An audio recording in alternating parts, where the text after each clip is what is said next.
Hi Algebra 2, this is Unit 6, Lesson 3, and today we're going to factor by grouping.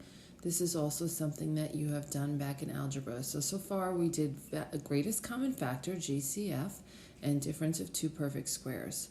So to get ready for this factor by grouping, we're just going to manipulate some of these expressions below, and we're going to factor out a binomial that is a common factor into each one. So if you look at 1a, all right, look at, let me just get this pen on.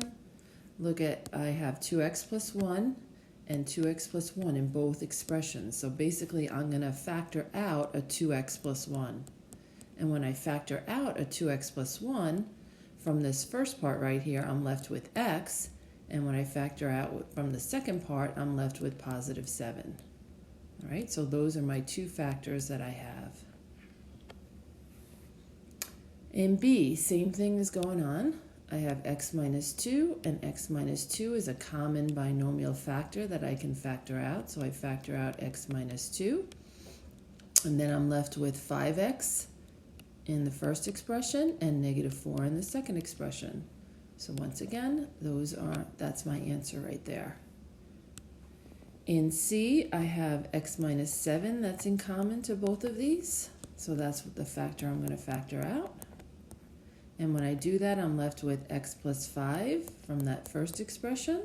And I'm left with, this is a positive x plus 1. So now I can take all this and I can combine them together. So the x minus 7 will just stay x minus 7, but this on the right will become 2x plus 6. All right. And then for D, my common binomial I have is x plus 4,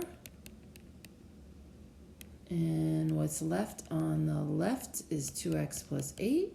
Now be careful with this, because what's left is this negative sign and the x plus 4.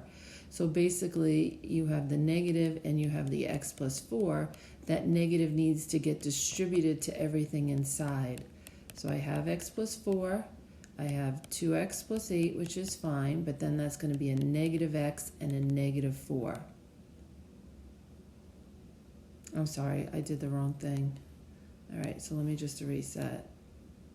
This should be x minus 2. Same thing that I was saying, okay, but it's going to be this right here, this x minus 2. So that has to get distributed to everything inside. All right, so that becomes negative x and positive 2, and then I'm just going to combine all that's in the middle there. So 2x minus x is just x, and positive 8 and positive 2 is positive 10. So you got to be careful with that negative sign, because that negative sign needs to get distributed to that other expression. All right, so the same thing is going on in this next example. You can see that common factor I have is x plus 3. So I'm going to factor out the x plus 3, and then I'm going to be left with x minus 4, and I'm going to be left with positive 5. Okay, so I was left with those two things, and I'm just going to combine the negative 4 and the positive 5, and I'll have x plus 1. All right, and they want me to test it out with the expression x equals 2. All right, so test when x equals 2. So I'm going to have 2 plus 3 on the left, and I'm going to have 2 plus 1 on the right. So that's 5, and that's 3, and 5 times 3 is 15. And then I'm going to test it out in the original expression, because I'm just trying to make sure that it is the same thing for both. All right, so I'm going to have 2 plus 3. I'm going to have 2 minus 4. And then I'm going to have 2 plus 3. All right, so that's 5 times negative 2, and 2 plus 3 is 5, so that's negative 10 plus 25, and there we go. I get the same thing. All right, so I tested it out, and that was the same. All right, so we're going to factor some polynomials using these skills that I was just practicing right here. So we'll flip over to the next page. We have the expression 2x cubed minus 6x squared plus 5x minus 15. We're going to just justify the steps below just to see what we're doing. Am I using the commutative property? Am I using the associative property or the distributive property? All right, so in the first step right here, I have 2x cubed minus 6x squared, and I have 5x minus 15. So basically all I did is I took this original expression and I was putting some parentheses around them. I was grouping them. So that is my associative property. And then you can see in this next step right here, this 2x squared, I factored out a 2x squared from this first expression, and I factored out a 5 from this second expression. That's really my distributive property, but in reverse. Okay, and then all I did back here is that on the next step, I took the x minus 3 and right here, and I pulled it out, so I factor that out, and I have the 2x plus 5. So all I was really doing was changing the order of which I was doing. Okay, so that would be my commutative property. I'm changing that order in which I am multiplying or in which I am dividing. Okay, so when we factor by grouping, we first extract common factors from pairs of binomials in 4-term polynomials. You have a 4-term polynomial. If we are lucky, we're left with another binomial common factor. So to factor by grouping, think of this as factoring by GCF 3 times in one problem. All right, so you got a single GCF, and then a double GCF. Make sure that you check to see if those factors can be broken down any further by maybe doing the difference of 2 perfect squares or the greatest common factor. All right, so what does this look like? I'm going to take this on the left right there, okay, and I'm going to factor out an x squared, and I'm left with 3x plus 2. And then I'm going to take this expression, the next two, and I'm going to factor out a negative 9, and I'm left with 3x plus 2.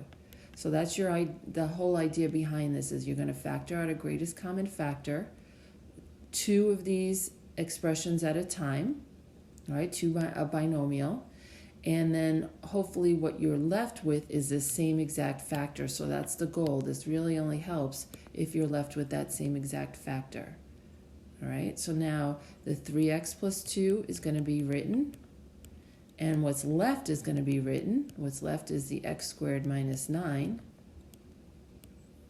And that x squared minus 9, you have to check to see if you can do anything further with it. It is a difference of 2 perfect squares, so it's x minus 3 and x plus 3. So now it is factored. All right, so again, look in B. Take these first two expressions. What's in common? There's a 9 in common, and then there's also an x squared in common. If I factor out a 9x squared, I'm left with 2x, and then I'm left with 1. Now you got to be a little creative in the second part right here. I want to be left with a 2x plus 1. Well, I'm sort of really close. I have a negative 2x and a negative 1. So let's factor out a negative 1, and I will be left with a 2x plus 1. You have to get that common factor right there. All right, so the 9x minus 9x squared minus 1 gets written, and the 2x plus 1 gets written. Usually I was writing the 2x plus 1 first. It really doesn't matter. But you got to be aware this 9x squared minus 1 is not factored completely. It's a difference of 2 perfect squares. So it's 3x minus 1 and 3x plus 1. Right? This is factoring by grouping. You're just really doing that greatest common factor a couple times. All right. Let's look at some more practice right here. So x to the 5th plus 4x squared, 4x cubed. I can pull out an x cubed, and I'm left with x squared plus 4. And now let's look at the next two, the next binomial. The only thing that's common is the positive 2. And just sort of check, if I pull out a positive 2, am I left with the same exact factor? I sure am, x squared plus 4. All right, so now I have that common factor right there. I'm going to factor that out from both expressions, and I'm left with x cubed plus 2. Now I'm just going to check it. Are either of them the difference of 2 perfect squares, or can I factor anything else out? No, I can't.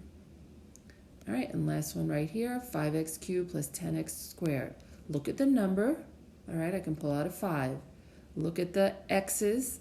The biggest x I can pull out is an x squared. When I do that, I'm left with x plus 2. Now look at your second binomial. You want to be left with x plus 2. Look at the greatest common factor I can pull out is a 20. Am I left with x plus 2? I sure am. So the x plus 2 gets pulled out, gets factored out, and what's left from each expression gets written as a factor. Now, this one's a little tricky because this right here can be factored. There's a greatest common factor that's still going on there. I can pull out a 5, and I'm left with x squared plus 4. So generally, this is my answer, but generally I write that single term first. So I'm just going to flip those around, and I write 5x squared plus 4, and then I write x plus 2. And that's my answer. Okay, so we'll just practice some more of this.